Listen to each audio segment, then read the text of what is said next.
Let's turn to some business news now, starting with a look at how the markets are faring in Asia. Inflation data expected this week will be top of investors' minds, as well as the G7's talk of a minimum global corporate tax. You can see there the latest figures. It's a mixed bag on those main indexes, both the Hang Seng in Hong Kong and the Shanghai Composite in the red. But the Kospi in Seoul and the Nikkei in Tokyo both doing better in positive territory, up 0.4%. Well, meanwhile, a new type of investor has entered France's stock buying investor pool. It's the young. Making the most of their free time over the past year as a result of COVID, many have sought to learn the trading game, with over a quarter of the country's new investors said to be under the age of 35. Jean-Emile Jamin takes a look. Once a week, 22-year-old Clément Vanier takes a look at his investments. For 6 months now, he's been placing his savings in the stock market. You can find investments here, like on the 500 biggest US companies. He's also taken similar options out on some of the biggest European companies.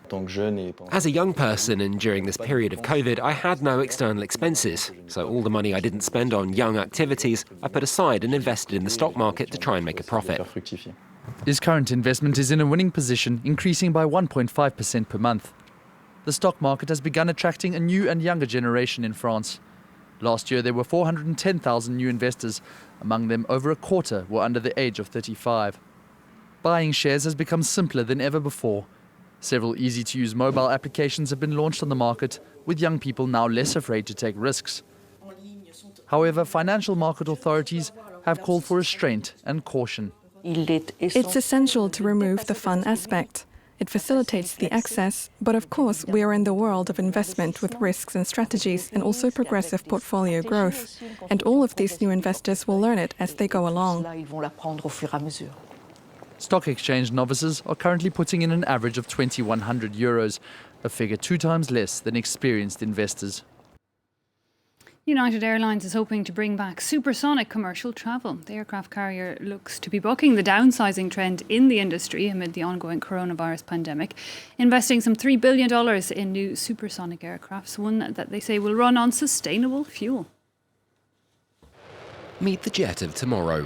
At least that's the hope for Boom Supersonic, a US startup that's unveiled its plans for next-generation travel by turning to the past.